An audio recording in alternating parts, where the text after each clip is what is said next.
Labdien, saimnieki! Sveiks, Valter! Prieks būt Lāčos. Saimnieki, vai šodien parādīsi to, ko citiem nerāda, tur, kur ekskursantus neved? Nu, es jau galvenokārt gribētu rādīt, ko mēs te darām. Un kaut kur jau arī ekskursantus mēs vedam. Nav jau tik liela noslēpuma mums. Man vienmēr interesē tā ražošana, tas jaunais. Ar to tieši mēs sāksim. Ejam? Ejam! Aiziet! Te, Lāčos, lietas notiek mazliet citādāk, kaut kā pamatīgāk. Kā pirms gadsimta, pa īstam un patiesi, ar sirdi, dvēseli, prātu, bet ar pašu rokām. Un viss jāvelta tikai vienai lietai – radīšanai. Kā? To tu, Valter, tūliņ redzēsi.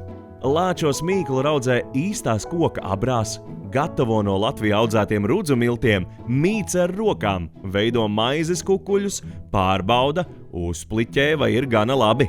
Maize Lāčos tiek cepta īstā ar malku kurinātā krāsnī.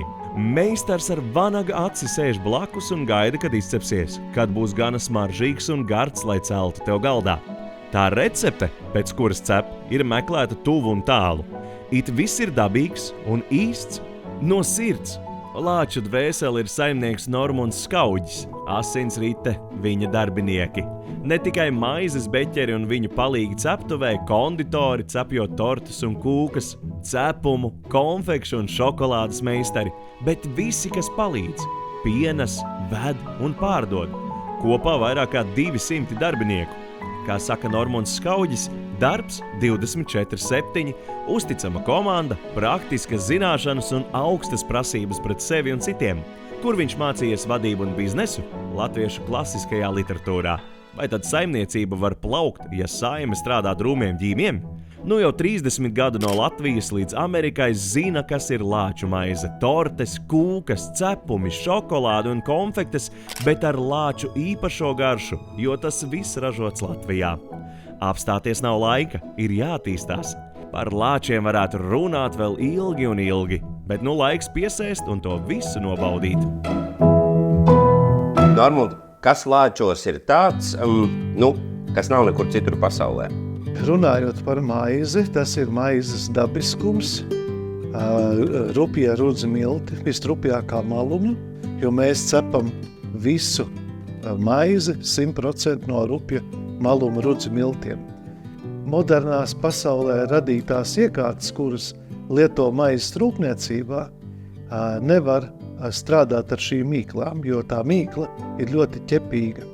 Vēl nav radīti tādi mehānismi, kas var aizvietot cilvēka roku. Sējējiem 30 gadi, lāčiem 30 gadi. Ja es tā palūgtu, tā apmēram to lāču labāko ražu. Pirmajā 10 gadē tapa pirmās 3 pamatmaizes. Tā ir īstā rupmaize, ir burkārmaize un ir salskāpmaize. Bet tas pamatmērķis bija radīt autentiskas Latvijas maizes, lai cilvēks var teikt, tā ir īsta maize. Un mēs bijām jau izveiduši savu lāču preču zīmi, un tad nākošajā solī mēs uzbūvējam jaunas telpas, un tad mēs šajās telpās savukārt esam pievienojuši jaunas lietas. Mēs katrā šajā segmentā esam gribējuši kaut ko integrēt no rudziem. Es atļaušos saimnieku pacienāt, bet ja šobrīd mēs vēl tā skatāmies, kas vēl Lāčos nav, ko vēl gribētos? Mēs katru gadu izdomājam kaut ko, ko mums gribās piedāvāt mūsu patērētājiem. Mēs skatāmies, ko patērētājs meklē.